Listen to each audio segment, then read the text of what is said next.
La bataille va enfin commencer, bien que je ne pense pas que ça sera une bataille très longue sur le point de vue militaire, mais là on va avoir une guerre pas que sur le front, mais aussi psychologique. Car là, il risque d'y avoir une scission du côté de Han, bien que le chancelier ait réussi à remotiver tout le monde de son côté. Je pense qu'il y a encore une grosse partie sceptique à tout ça. Et avec le message que tout compte envoyer à la princesse de Han, ça va créer une énorme séparation au sein même de l'état de Han. Puisque je pense vraiment que tout saura trouver les mots pour convaincre Ney. Surtout que cette dernière a l'air de bien l'apprécier. On va d'ailleurs essayer de voir ce que tout veut bien lui dire durant cette review. Bon, étant donné que le scan est sorti bien plus tôt que prévu, je sortirai la vidéo récapitulative de la Aishin dans la semaine. On vient d'ailleurs d'atteindre les 6000 abonnés et un grand merci pour ça. Continuez comme ça et on va chercher les 10 000 abonnés. Le scan commence avec l'armée de Han qui part pour les plaines de Heitei et on voit l'arrivée de deux nouveaux généraux, BK et Aiden. Bon, je reconnais des généraux qui vont se faire ouvrir pour montrer la puissance de certains, mais pour le coup j'espère que ça sera pas par Shin. On le sait qu'il peut exploser ce genre de généraux sans grande difficulté. Je veux voir d'autres personnes s'en occuper, si possible des gens de la Aishin, pour les mettre en avant et nous montrer qui seront potentiellement les prochains généraux de l'unité. Je pense que cette guerre, si elle dure un moment, sera le moment parfait de les mettre en avant, que ce soit les nouvelles recrues ou bien même les vétérans. On apprend ensuite le nombre total de soldats perdus par l'armée de Han grâce à la stratégie de tout, et ce nombre est 20 000. Nombre colossal bien qu'il leur reste encore 30 000 soldats, mais ça va être bien plus simple de les contenir. Surtout que tout est sans doute au courant qu'il y a beaucoup de soldats qui vont le prendre par les côtés, et du coup va faire en sorte de préparer un plan pour contrer ça. Dans ce début d'arc, on se rend compte que tout manie vraiment bien l'information, et je pense que ça va vraiment continuer dans la suite de l'arc.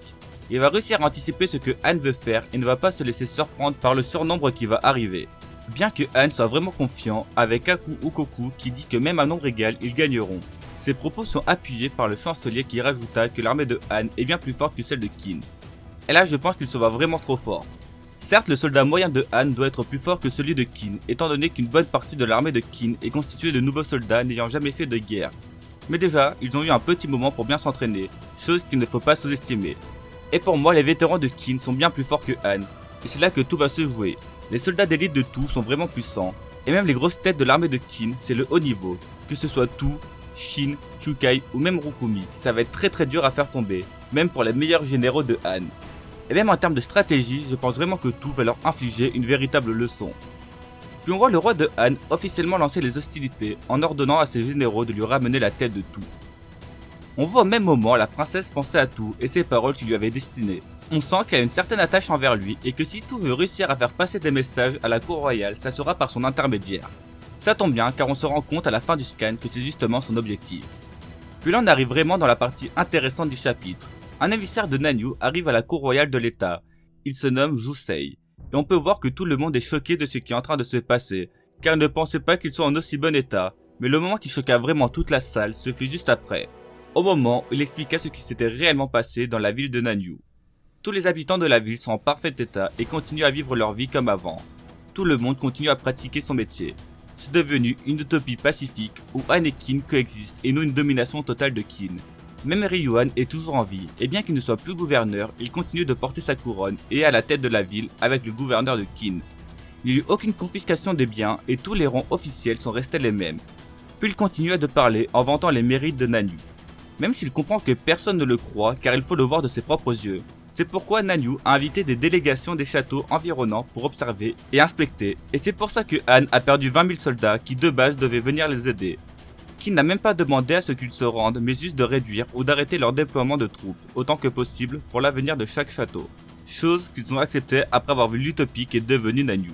Il expliqua que l'armée de Qin est puissante et a sérieusement l'intention de conquérir Han. Même si nous arrêtons l'armée du général Tu, cette fois-ci l'armée de Qin continuera d'attaquer. Il est tout simplement impossible de résister. Sauf que là, nous, on sait que c'est complètement faux ce qu'il dit. Je sais pas s'il le sait et il croit juste en tout et en Qin, ou s'il pense vraiment ce qu'il dit. Sauf que c'est faux. Cette attaque sur Han est la dernière chance de Qin pour l'unification. Et si tout échoue dans cette conquête, il n'y aura plus d'armée qui attaquera Han, ou en tout cas, le projet d'unification se soldera par un échec. Bref, Han n'est pas dans une si mauvaise situation qu'il veut faire croire. Car bien que cette guerre s'annonce difficile, s'ils s'en sortent victorieux, Qin perdra leur chance d'unifier la Chine. Surtout qu'ils ont le soutien de Wei et de Zhao.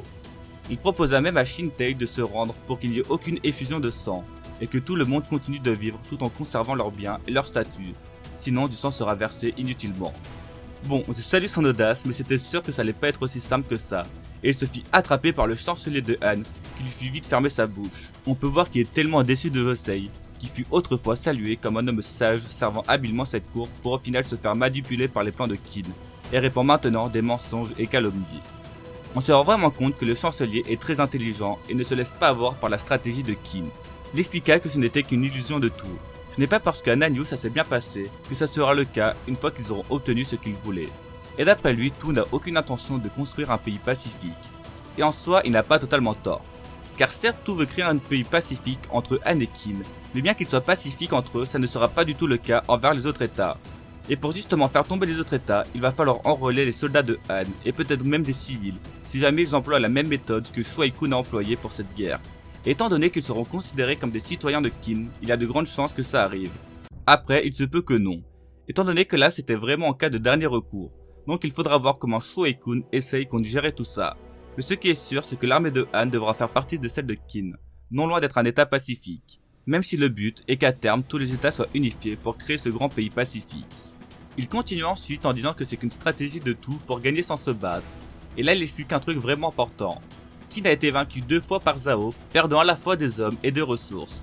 Ils ont donc jeté leur dévolu sur Han avec l'intention de nous piller et de reconstituer ce qu'ils ont perdu, avant d'essayer d'asseoir à nouveau leur suprématie sur la Chine. Et qu'une fois que Han aura capitulé, Qin prendra tout ce qui leur appartient, que ce soit le peuple, l'or, etc. Et en soi, il n'a pas totalement tort, mais il abuse quand même, car oui, ils serviront des ressources de Han, mais sans pour autant les discriminer.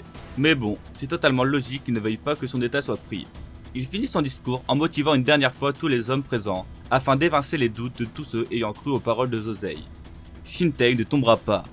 Han ne succombera pas, jusqu'à ce que tous les soldats de Qin vomissent du sang et battent en retraite. Shintei résistera de toutes ses forces.